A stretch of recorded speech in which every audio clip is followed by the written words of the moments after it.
Écoute, moi je m'appelle Shanti Amé, je suis PH en hémato ici à Strasbourg. Vous m'entendez? Super.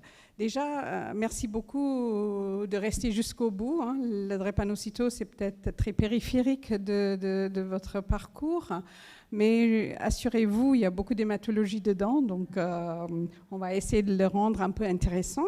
Après, deux choses. N'hésitez pas, les questions sont plus que le bienvenu. Aucune question n'a pas sa place, donc n'hésitez absolument pas. Si vous ne comprenez pas, vous pouvez m'arrêter, hein. Il n'y a pas de souci, pas de complexe. Dernière chose, je ne suis pas francophone, donc quelquefois, le la, les choses comme ça ne sont pas tout à fait comme il faut. Et quelques slides, j'essaie d'éviter les diapos en anglais, mais j'ai quelques-uns que je n'ai pas eu le temps de traduire correctement et mon mari, il en a marre de corriger mes diapos. Donc, vous faites avec. Hein? Alors, oui, si le français est correct, c'est parce qu'il a fait un peu de travail dessus. Alors, on va commencer. Je crois que ce n'est pas très intéressant pour vous. Je n'en ai pas vraiment un lien d'intérêt important. Alors, j'ai essayé de diviser ou toucher différents points sur ce sujet. On va commencer avec une petite introduction, parce qu'en fait, c'est pas aussi évident que ça, la drépanocytose. On sait que c'est hémoglobine S, et déjà ça, c'est beaucoup. Après, on va parler un tout petit peu de physiopathologie ou pathophysiologie, un peu pourquoi une crise, pourquoi les drépanocytaires sont anémiques, un tout petit peu. Après, situation qu'on oublie, c'est un état pro-thrombotique et les crises vaso-occlusives sont thrombotiques. Donc, c'est important de regarder de cet angle un tout petit peu comment ça se passe, une crise vaso-occlusive.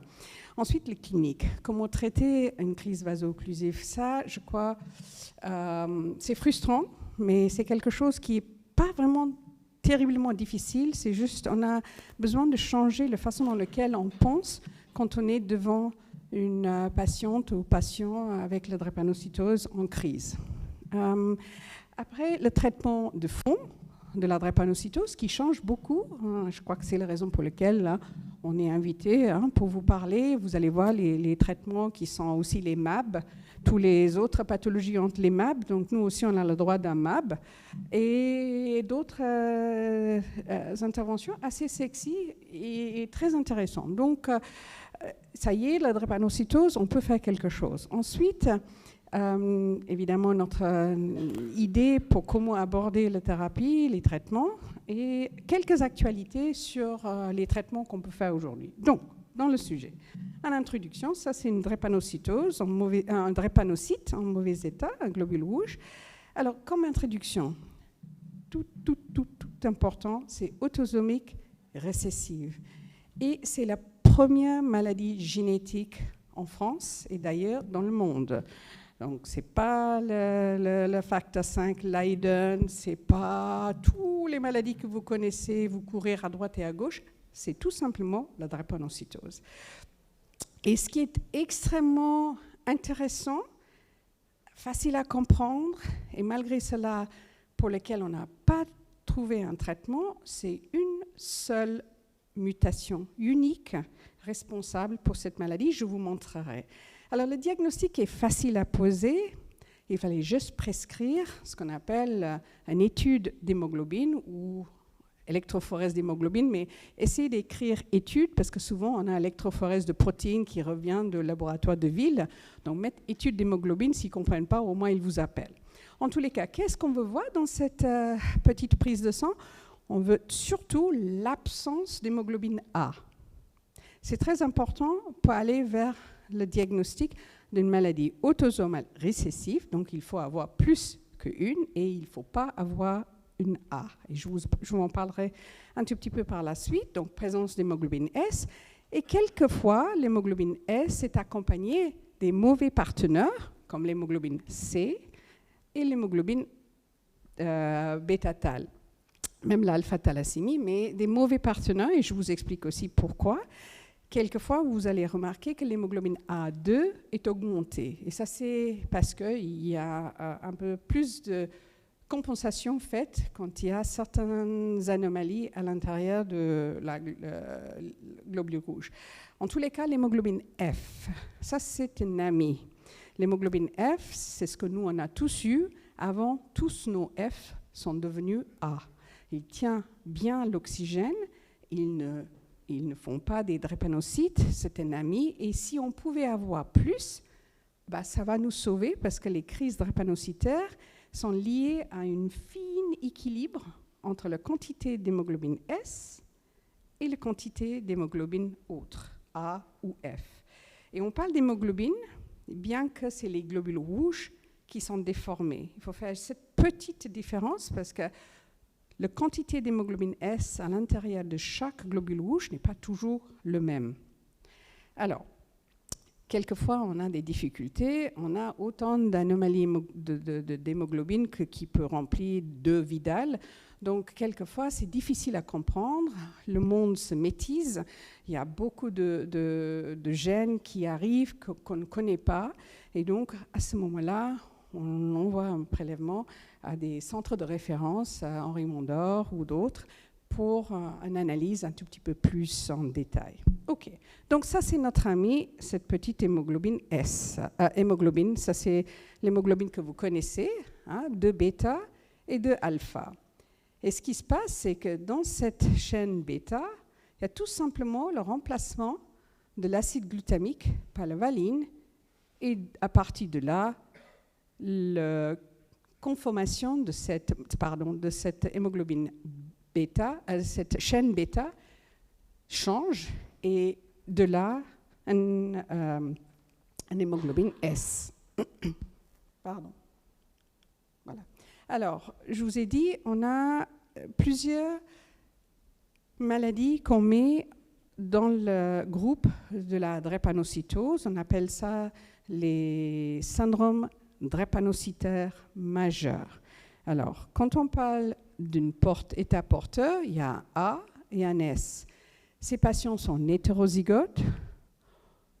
Ils peuvent être symptomatiques, ils peuvent avoir quelques symptômes, mais pas tous. Et souvent, ils se portent tellement très bien qu'on oublie qu'ils portent la maladie. Et ça, c'est dangereux, surtout quand un couple décide d'avoir un enfant. On a le partenaire, souvent le père, qui dit « Ah moi je n'étais jamais malade, je n'ai pas de drépa. » Mais en fait, il est porteur, silencieux, et l'enfant est né avec la maladie. Donc, c'est très important de le reconnaître. Après, on a la forme tout à fait connue, SS, ça c'est notre drépanocytose homozygote. Et ensuite, on a ce qu'on appelle les drépanocytoses composites, où le partenaire c'est un C, un bêta 0 thalassémie ou un bêta 1. Juste pour que vous sachiez la différence, quand c'est bêta, est-ce que vous connaissez la thalassémie? OK. Un tout petit peu, c'est une maladie des globules rouges. Alors, la différence entre l'hémoglobine S et l'hémoglobine et thalassémie, c'est que S, c'est un problème de qualité d'hémoglobine. Or, la thalassémie, c'est plutôt un problème de production. Donc, dans le bêta 0, il y a très peu d'hémoglobine normale. Et dans le bêta 1, il y a un petit peu d'hémoglobine. Et donc, leur hémoglobine est un tout petit peu mieux. Mais tous les deux présentent les mêmes types de symptômes que les SS. Les SC, c'est très variable, mais quand ils sont malades, ils sont très, très malades. Donc, on appelle ça, tout ça, c'est ce qui nous intéresse, en gros, quand on parle de la drépanocytose et les syndromes drépanocytaires majeurs et qui ont des problèmes que vous voyez dans le service. Alors, on va parler un tout petit peu de pathophysiologie. Je l'ai fait un tout petit peu. C'est un peu simplistique, mais je crois que simpliste, pardon. Mais c'est plus facile à comprendre quand on regarde les choses un peu visuelles. Alors, dans le panel en haut, ça c'est nous, ça c'est notre hémoglobine, donc le chaîne bêta. Et si vous voulez, ça rentre bien dans le canapé, on est bien assis, tout va bien. Et ces petits hémoglobines, ils se promènent tout à fait bien à l'intérieur de la globule rouge. Et donc, le globule rouge n'a aucun souci. Par contre, dès qu'on a cette mutation, on a une déformation de cette unit, le bêta subunit, Et c'est comme un Lego. Ça, c'est plutôt comme un bille. Et ça, c'est un peu comme un Lego. Il attend de rencontrer les autres. Et quand il y a une situation de manque d'oxygène, déoxygénisation, ils font ça très rapidement en forme de Lego, un polymère.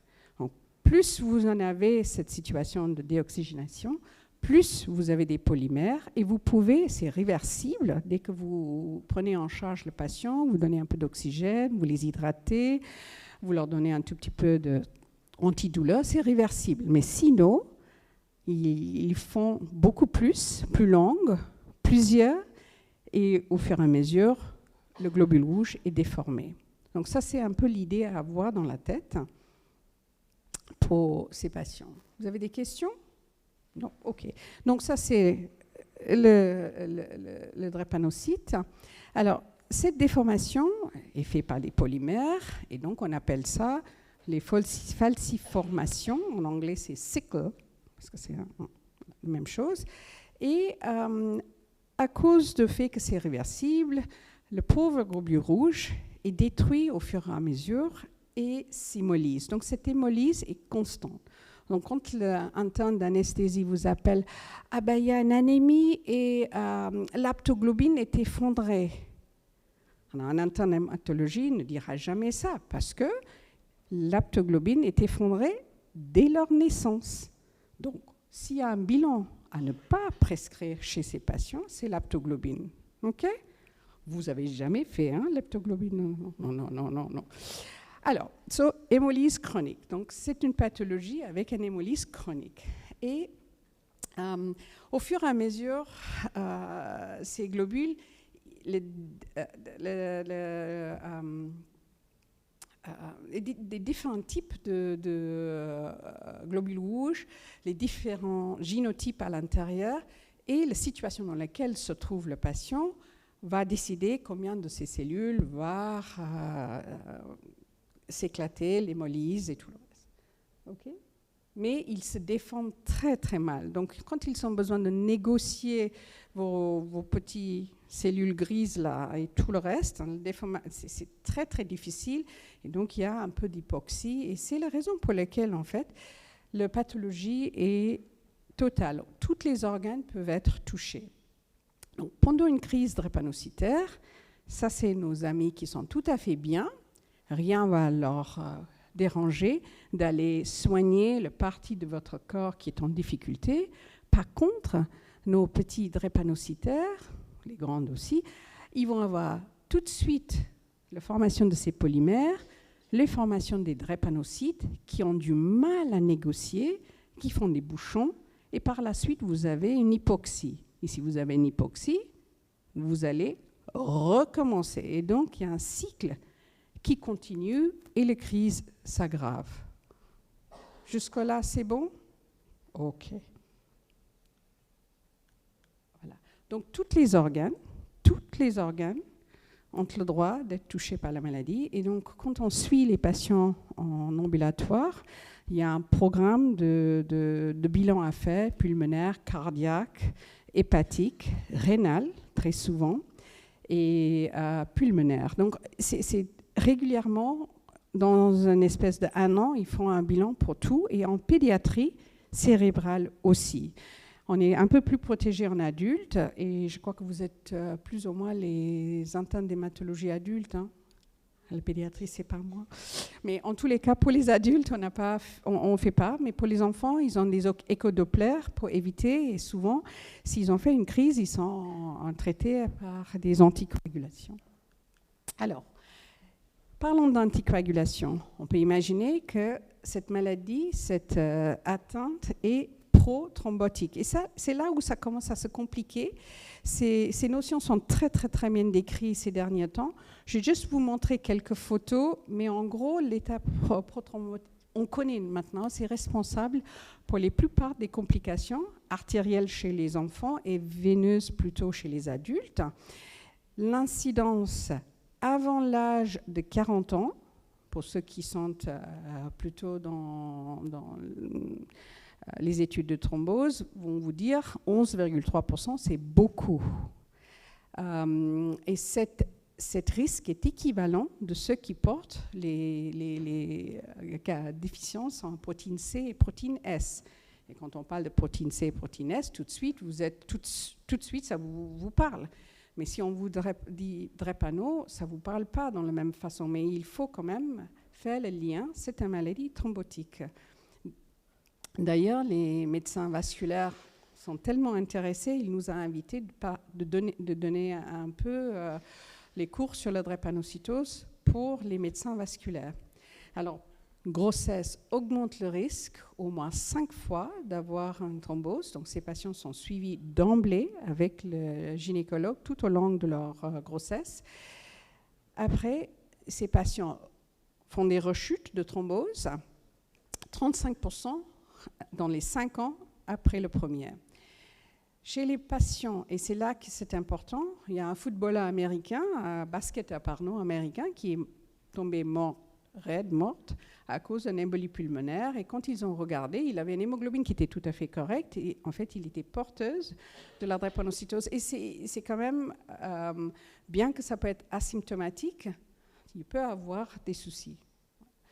Et c'était un peu l'époque où, aux États-Unis, il y avait tout un relancé d'intérêt dans la drépanocytose.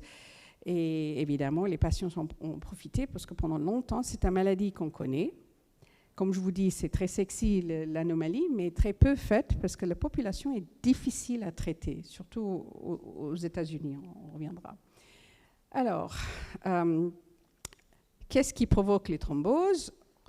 Si cette patient a au moins 3 hospitalisations dans un an pour une crise vaso-occlusive, on sait qu'ils ont plus de risques d'avoir. Chaque hospitalisation augmente le risque. Souvent, les patients arrivent avec un simple crise et vers la fin, il ne peut pas rentrer parce qu'ils ont fait une phlébite et par la suite, un embolie pulmonaire. On a plusieurs qui sont dans cette situation, Safia elle sait. Ensuite, il ne faut surtout pas les transfuser. Vous augmentez la viscosité et ça, c'est difficile pour les hématologues. Et nos aînés, encore pire. Vous avez un patient avec une crise, oh là là, l'hémoglobine peut avoir 5,4 parce que vous avez bien hydraté, il vit normalement à 7. Tout de suite, le chef de service, il dit, mais c'est quoi, comment il faut le transfuser? Il ne faut surtout pas les transfuser.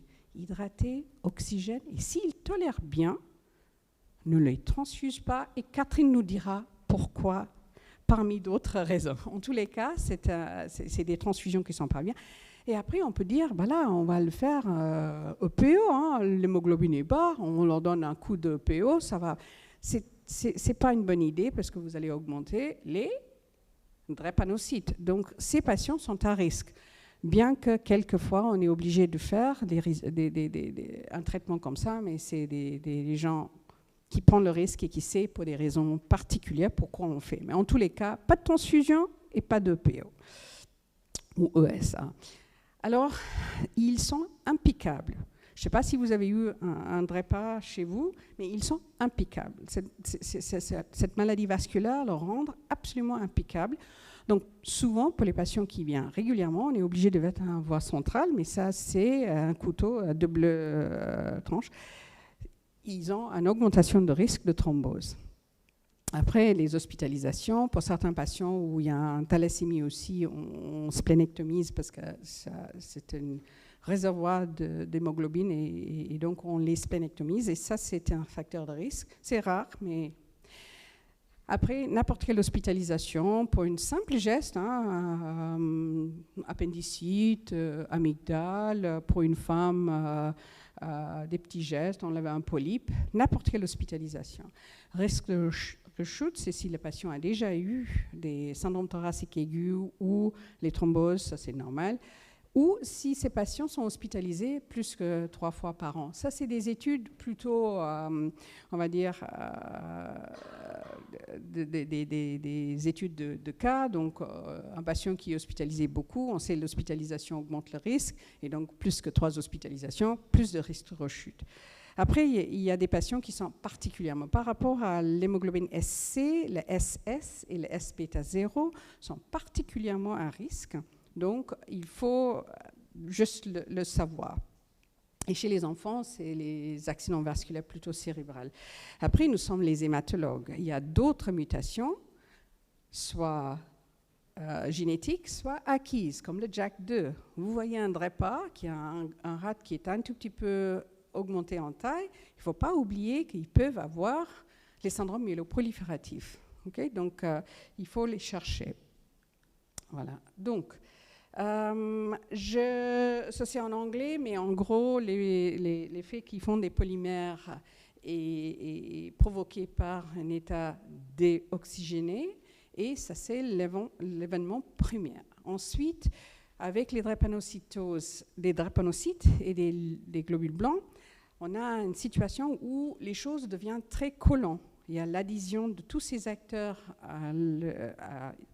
l'un à l'autre, et le membrane, l'endothélium, et ça provoque une inflammation qui continue de propager le même processus jusqu'au nous on intervient pour arrêter les crises. Alors, les petits drépanocytes, ça bloque les petits vaisseaux, et les plaquettes et les globules blancs sont responsables pour provoquer les thromboses dans les veines, comme pour une thrombose veineuse profonde. Je vais passer par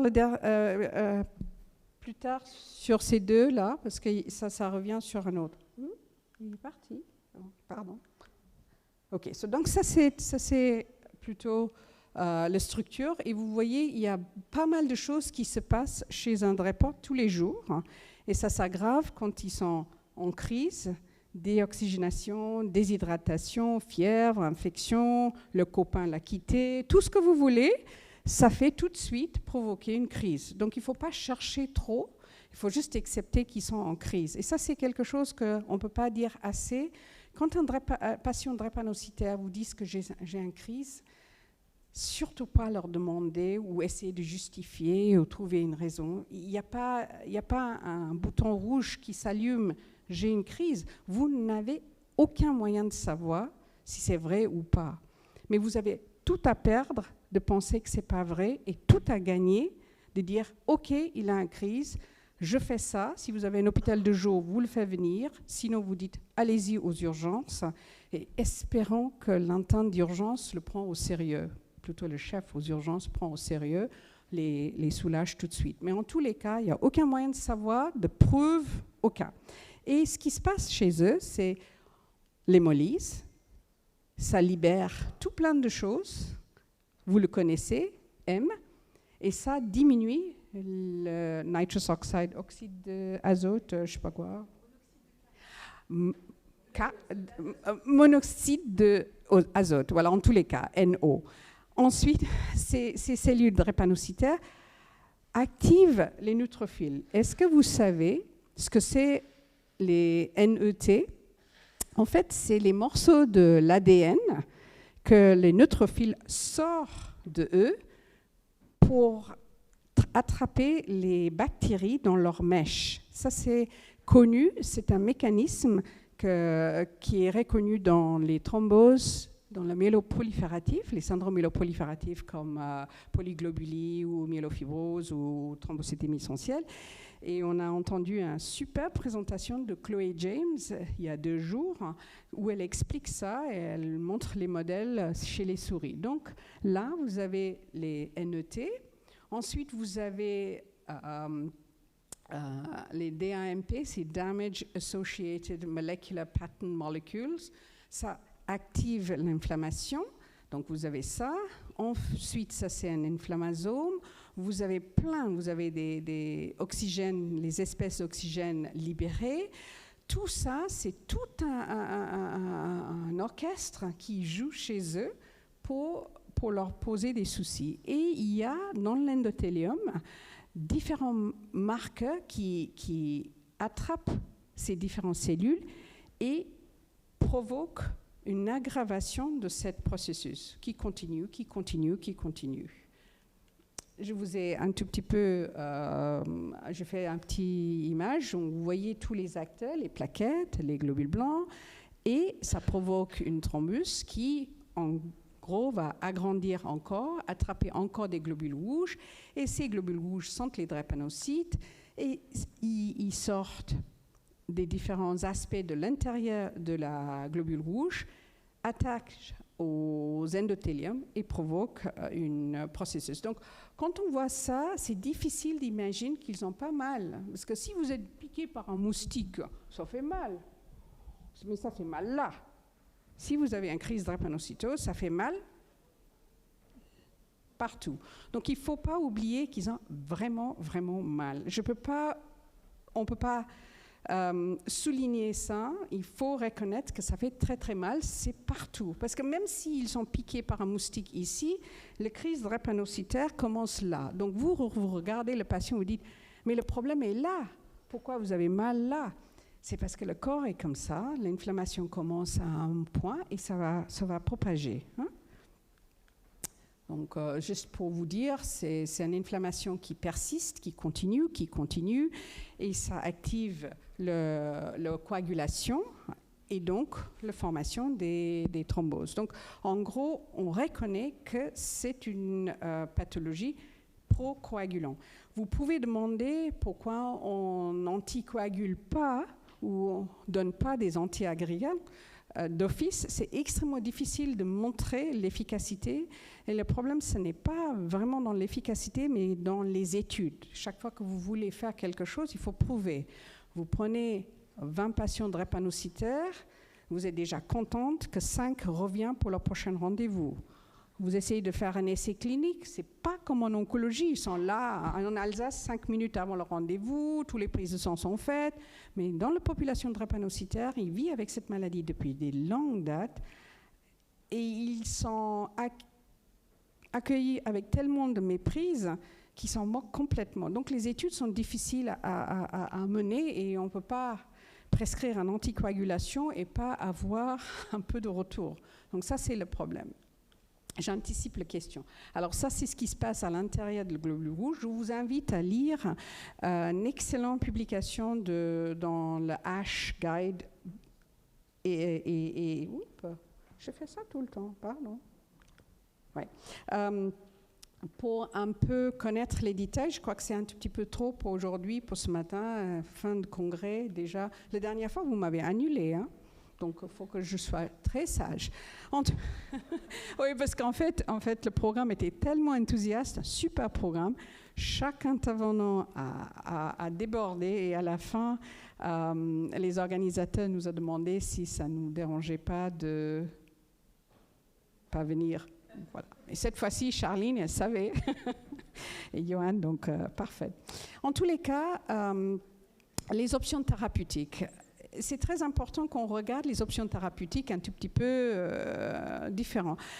Il y a des options thérapeutiques pour une crise et toutes les complications. Donc, les crises provoquent hypertension pulmonaire, problèmes cardiaques, insuffisance rénale. Donc, tout ça, c'est une forme de traitement. La crise vaso-occlusive étant le plus important. Ensuite, les traitements pour éviter même qu'ils arrivent à avoir des crises. Donc, ça sera bien. Donc ça, c'est un traitement. Et après, pour une maladie génétique, un jour, si on peut les guérir. Et c'est une seule mutation. On est vraiment en échec, là. On fait des choses pour toutes les autres maladies. On n'arrive pas à corriger une seule. Mais je vous garantis, ce n'est pas aussi facile.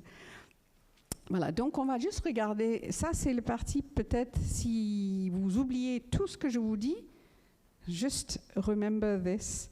Comment prendre en charge un pauvre patient qui arrive avec une crise, et c'est chez les adultes. Déjà, il ne faut pas oublier, quand ils arrivent à 3 heures du matin aux urgences, il ne faut pas croire que c'est la première chose qu'ils ont pensé faire un samedi soir ou dimanche matin. Ils ont déjà essayé tout. Et c'est une insulte quand ils arrivent aux urgences. Je vous fais le Doliprane en intraveinus. Waouh! Donc, ils sont absolument... Mais ils nous disent, ils racontent, mais ces gens-là, ils sont des médecins et c'est extrêmement difficile pour eux. Donc, vous leur demandez, alors, quelle est la dernière chose que vous avez pris? OK, topalgique, j'ai pris 2 topalgiques dans les dernières demi-heures, ça ne part pas, mon Acupan, ce que vous voulez. Donc, commencez avec quelque chose très rapide, ça leur calme, c'est vasodilatateur, Vous commencez une hydratation, vous le collez l'oxygène et après vous posez vos 36,5 questions que vous avez besoin pour remplir le cahier d'urgence. Okay?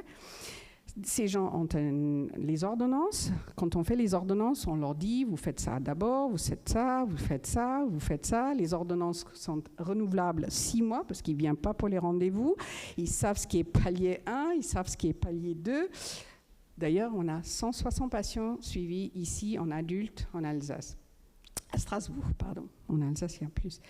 Et si on leur dit et on leur rappelle, si cette crise ne se gère pas, vous allez aux urgences. Donc, après tout ça, quand ils arrivent, on ne commence pas le Doliprane en IV. Hein, on est d'accord. Donc, qu'est-ce qu'on fait? On fait la morphine. Quasiment 90% des patients supportent la morphine. Il y a 1 ou 2 qui ont eu une mauvaise expérience, mais on peut trouver un équivalent. Donc, morphine. Vous commencez tout de suite, 0,1 mg par kilogramme, c'est à peu près 5 mg. Vous donnez 5 mg et vous continuez 3 mg, 3 mg, tous les 5 minutes. Si vous êtes très occupé, vous pouvez faire 5 mg tous les 10 minutes. Vous donnez les instructions à l'interne, à l'infirmière aux urgences ou l'interne de service. Et pour nous, à Strasbourg, pour nos internes en hématologie et en médecine interne, on a tout ça pré-programmé. Ils ont juste à clic et c'est en cours. Et les infirmiers, ils savent. Donc, vous le continuez jusqu'au EVA est inférieur à 4, 5, 4, 5. Après, chaque personne est différente, mais vous continuez ça. Et par la suite, vous leur proposez la morphine à leur demande. Vous ne mettez pas, et ça c'est très important en oncologie et en hématologie, vous ne mettez pas ces doses continues qui fait qu'une seule chose, propager un état de dépendance qu'ils n'ont pas besoin. Et c'est ce qu'il faut pas oublier, parce qu'ils vont vous dire, l'interne va dire, on n'arrivait pas, donc finalement on a mis un dose de fond. Ne faites pas ça. Si la douleur remonte, vous revenez sur une dose de charge et ce qu'on appelle une titration de nouveau. Vous pouvez être amené à faire ça 2 ou 3 fois avant que vous arriviez à avoir une dose que le patient peut continuer d'utiliser pour... Alors, après, ça dépend de la richesse de chaque institution. Si vous avez un PCA, si vous n'avez pas un PCA, vous faites un bolus que le patient peut continuer. Mais pas de dose continue. Donc, pas de Doliprane IV aux urgences et pas de dose continue de morphine. OK, on est d'accord. Alors, en plus de morphine, évidemment, vous pouvez ajouter un peu de paracétamol, ça continue. Certains, c'est Acupan. Rarement, c'est des anti-inflammatoires qui marchent, mais faites attention, souvent, ils ont une fonction rénale qui est un tout petit peu limite. Le créatinémie chez les patients sont pas plus que 50, donc le créatinine, ça vous aide absolument pas. La tension artérielle chez ces patients, c'est déjà élevé si vous avez 120, donc vous n'avez pas les mêmes critères, donc faites attention, mais si on a besoin de casser la crise au début ou la cause de la crise au début, faites un anti-inflammatoire et pas libre, mais continuez. Kétamine est utilisée par certains. Oh, I'm sorry. Kétamine, mais faites attention. Il faut un anesthésiste qui sait utiliser ou un réanimateur qui sait utiliser et ça peut juste cacher la douleur. Donc arrête la kétamine, le patient est en difficulté. Mais quelquefois, on a malheureusement recours à ça si le début de la crise n'est pas pris en charge correctement. Voilà. Après, c'est hydratation, oxygène. Même si l'oxygène est 99 sur votre truc, mettez l'oxygène, vous ne pouvez pas le faire du mal. Hydratation avec quelque chose plutôt, pas hypotonique, mais isotonique. Voilà.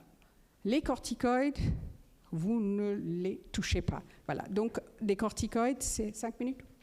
Donc, les corticoïdes, s'il vous plaît, pas de corticoïdes pour ces patients. Ça augmente leur viscosité et aggrave la crise. Le traitement de base pour ces patients, c'est hydroxyurée. Il y a beaucoup d'effets d'hydréa dans la circulation. Ça diminue les leucocytes, ça diminue les plaquettes, les acteurs dans l'évolution d'une thrombose.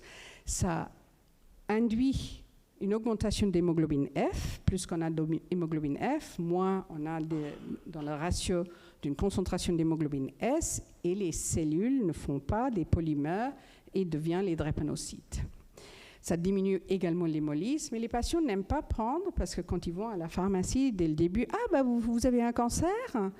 Et donc, l'hydréa est extrêmement difficile pour nos patients de les fidéliser. Heureusement, un laboratoire pharmaceutique est arrivé avec un produit qui s'appelle Cyclos. Et donc, ça passait mieux parce qu'ils ne voyaient pas la même association. Et Cyclos, dans la boîte, le notice, c'est pour la drépanocytose. Mais juste pour que vous sachiez, ça a commencé en 1984 qu'on a Hydrea et on avait déjà les études de phase 3, mais il fallait the baby hug study dans les enfants pour enfin avoir une preuve que ça décale et diminuer les crises drépanocytaires pour que le FDA et le EMA autorisent l'utilisation. Donc c'est très très récent, hein, on parle de 2017 pour que ça soit autorisé pour même les enfants. Voilà. Donc, évolution de la façon de penser à ça, je voulais juste ça parce que ça nous aide à un nouveau thérapeutique, ça c'est l'intérieur, ça c'est tous les acteurs, les sélectines P, sélectines et E-sélectines et ces différents sites qui, quand ils sont déclenchés, vont déclencher une réaction inflammatoire, sont importants parce que ça peut être un cible. Et d'ailleurs, donc on a le laboratoire Novartis a élaboré crizanlizumab, un mAb qui va intercaler entre les cellules qui va provoquer la P-sélectine et en faisant ça, éviter les crises. Et ça, c'est un traitement de fond autorisé pour les patients qui sont déjà sous hydréa et pour qui les crises sont mal gérées. C'est fait tous les 15 jours pour le premier mois et après une fois par mois. En intraveineux, en hôpital de jour, l'avantage, vous voyez le patient, l'adhérence est gérable. Par contre, malheureusement, suite à un problème on va dire, administratif, on a eu pour 1 an en ATU, ça a été retiré en attendant le résultat d'une phase 3 qui va terminer. Et par la suite, espérons qu'on aura ce produit. On peut l'avoir en discussion avec l'hôpital si on pouvait le faire pour un tel patient. Donc on va le faire. J'ai eu 3 patients. Un qui a très très bien réussi, les 2 autres, ça n'a pas marché, donc c'est pas à 100%.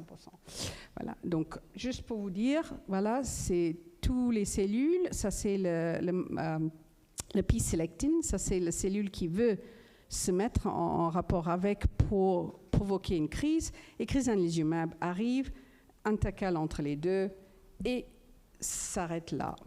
Okay. L'étude responsable pour la mise sur le marché, c'est le SUSTAIN Study. Ça a été publié dans le New England Journal en 2017 et depuis, aux États-Unis, c'est très répandu, c'est très utilisé. C'est très clair, les crises ont bien diminué pour les patients qui étaient traités. Il y avait 2 doses et la dose moyenne a été choisie, ou la petite dose. Très vite, il y a aussi une autre molécule, et c'est la raison pour laquelle je me permets de prendre un peu de temps, désolé, c'est Voxelotor. Voxelotor va intercaler entre ces molécules d'hémoglobine et éviter la formation de ces spicules à l'intérieur. Et en faisant ça, on diminue l'hémolyse. On augmente l'hémoglobine. Donc, ces patients ont une hémoglobine qui monte. Donc, c'est une indication pour un patient qui est déjà sous hydréa, mais qui a une hémoglobine qu'il supporte très très mal parce qu'il y a un problème pulmonaire, d'autres comorbidités. Mais ça ne diminue pas forcément les crises drépanocytaires. Donc, ça, c'est à savoir. Donc, il faut sélectionner ces patients avec une certaine connaissance de ce qui se passe chez eux. Là, c'est oral, donc vous êtes un peu livré à que les patients prennent. Il y a d'autres molécules comme le glutamine, mais ce qui est intéressant, c'est que si vous voyez les médicaments qui ont été essayés dans les patients drépanocytaires, c'est des médicaments qu'on connaît, les statines, les metformines, les azacitidines, plutôt des citabines. Donc les interventions que vous allez rencontrer, et peut-être demain, va devenir quelque chose pour ces patients. Et la prise en charge adulte, qui est maintenant confiée beaucoup à nos confrères internistes qui font un travail mais formidable, après un travail excellent fait par les pédiatres, peut-être ça va revenir vers nous, parce que nous, on sait gérer ces molécules et faire les nécessaires pour leur traiter. Mais attention, hein, les internistes, ils vont nous doubler. Voilà, donc greffe de moelle, un petit concept. Quand vous transfusez un patient SS, vous ajoutez les normes. Donc ça sépare les cellules drépanocytaires, donc ils font moins de crise. Mais l'hémoglobine est à l'intérieur de la globule rouge. Si vous avez un donneur, hein, souvent un frère ou quelqu'un dans la famille, vous rendez à l'intérieur des cellules AS. Et donc, ces cellules ne font pas des drépanocytes et vous diminuez les crises drépanocytaires. Okay? Mais la difficulté, c'est de trouver un donneur. Déjà, si vous avez 5 dans la fratrie, la question que vous demandez quand vous avez un patient drépanocytaire, combien dans la fratrie sont des mêmes parents? Parce que ça, c'est aussi quelque chose qui n'est pas très souvent le cas. Et c'est culturel, donc il faut savoir. Donc, ils n'ont pas un donneur. Et après, il y a un conditionnement, c'est quand même un peu toxique. Et il y a un échec. L'autre, c'est thérapie génique. Je vous ai dit, c'est très sexy, anomalie génétique, mais pourquoi on n'a pas trouvé quelque chose? Il y a un vecteur, un antiviral qui va pour modifier cette mutation. Malheureusement, c'est encore très préliminaire, mais vous allez entendre parler. Les études sont en cours. Et souvent très, très porcicentrique et porcipation, parce qu'il y a tellement de variables. Mais ça, c'est une potentielle. Je crois que c'est développé également par les Français, donc on aura peut-être quelque chose. Et l'autre, c'est un vecteur viral. Vous êtes les biologistes aujourd'hui, donc je sais que vous savez de quoi je parle. Ça, là, on utilise la technique de CRISPR-Cas9, c'est une technique que vous avez au moins entendu parler, et c'est encore un tout petit peu mieux, mais là aussi, on est très préliminaire. Voilà. Donc, ça m'amène à la fin. Je suis désolée d'avoir débordé, mais en gros, pour vous donner une notion que ce n'est pas ce type de présentation, faire le monde, on vous montre où il y a le paludisme, ensuite on vous montre où il y a la drépanocytose. Tout ça, il faut changer. La drépanocytose, c'est une maladie des globules rouges. Nous sommes les hématologues. On devrait être digne de pouvoir déjà savoir et au moins une idée de comment traiter ça. On ne peut pas le sous-traiter à d'autres services. Il peut nous aider, mais c'est notre job. OK? Donc, vous allez tous, pas de transfusion et pas de morphine en base. Voilà. Merci beaucoup.